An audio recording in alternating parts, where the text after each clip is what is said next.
বাজার একটু কমে আছে, বাজার কমে আছে। বুঝছেন ভাই, দাম বলছে, আশা করা যায় ক্রেতা নিলি পারে গরু ফুরাই যাবে, কিন্তু বেচা কিনা আল্লাহর মতো ভালো হবে। বাজার কমই তো, বাড়ি পোছাড়া কম বাজারে।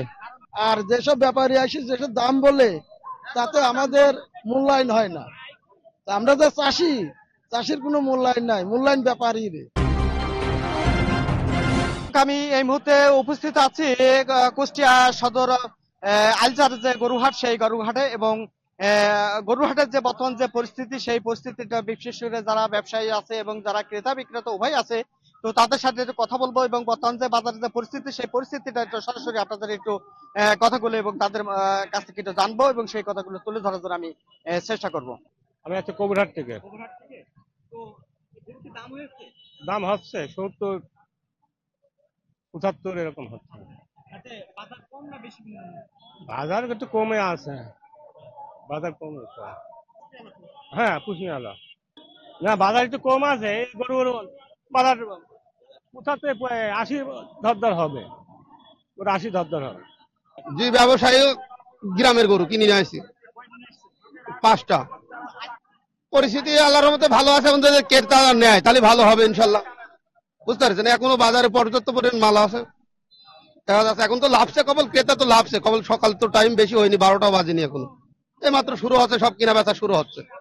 বুঝতে পারছেন, তবে আল্লাহ যদি রহমতে যদি করে বেচা কিনা হয় ভালো হবে ইনশাল্লাহ, ভালো হবে, আশা তো করছি ভালো হবে। দাম হচ্ছে, দাম হচ্ছে, জিনিসের দাম হচ্ছে, দাম বলছে। বুঝছেন ভাই, দাম বলছে, আশা করা যায় ক্রেতা নিলি পারে গরু ফুরাই যাবে, কিন্তু বেচা কিনা আল্লাহর মতো ভালো হবে, আশা করা যায়। আমি একটা আনিছি, হচ্ছে টুকটাক, এখনো দাম না, এখন বেচা কেনা হয়নি, কেমন বলবো। হ্যাঁ, বাড়ি পুরো আছে, বাজার কমই তো, বাড়ি পোছাড়া কম বাজারে। তো জানি ক্রেতা নেই, ক্রেতা কম কি হাটে, কুরবানি হলেও কম এবছরে, লস তো হবে, অবশ্যই লস হবে। এই গরু যে খাদ্য খাবারের দাম, গরু কিনে আইনি পুষি আমাদের কোনো কর্তা নাই। আর যেসব ব্যাপারী আসে যেসব দাম বলে তাতে আমাদের মূল্যায়ন হয় না। তা আমরা যে চাষি, চাষির কোনো মূল্যায়ন নাই, মূল্যায়ন ব্যাপারীর। তাই নিয়ে যায় ঢাকা শহরে নিয়ে যায় চাকরি আছে, তা আমরা তো সেটা পারি না। খেতেলের আমাদের লস হবে, গৃহস্থর লস। আমরা এই তন্নি যা খাওয়াই সবই মাটি।